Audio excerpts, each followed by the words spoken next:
ever regretted your past failures, then you're not alone. In this episode, we're going to look at 5 reasons as to how your past failures actually can be a good thing. Hi and welcome back to another episode of Up It and the Actionables podcast. My name is Payton.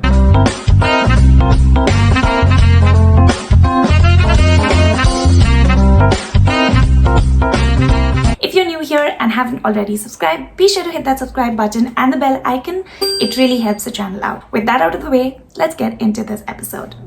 Before we get into the specifics of how past failures can actually help us, I think a good place to start would be by defining our so-called failures. Now, all of us may have heard the saying that there are no failures in life, only lessons. But wait a second, when you're actually going through stuff which is challenging, all this knowledge flows right out of the window, doesn't it? And while we've all experienced disappointments, and as gut-wrenching as it may have been at the time, we all have a choice on how we want to look back on those failures and how we define those failures. Chances are, no matter how excruciatingly painful things might have been in the past, but right now, you are much better off. I'm certainly not dismissing the fact that you may have gone through extreme hardships.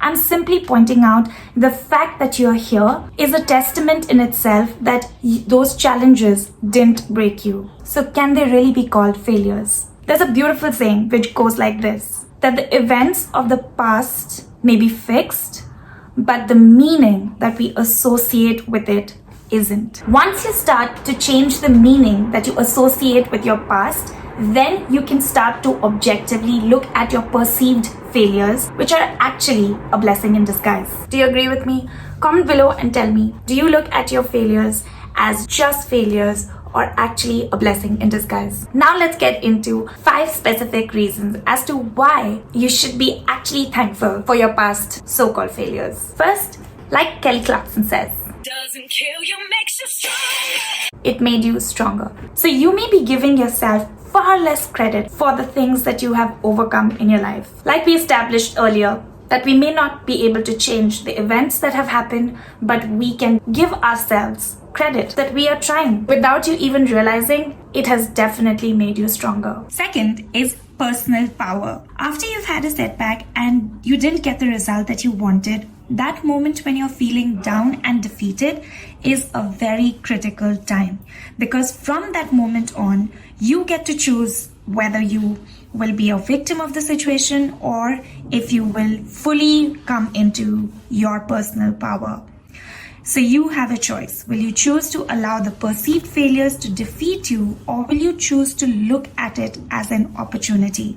And remember, not making any choice is still choosing. So pick one wisely. Third is being more responsible. We may choose to look at the past events and take responsibility for the things that we did or even didn't do.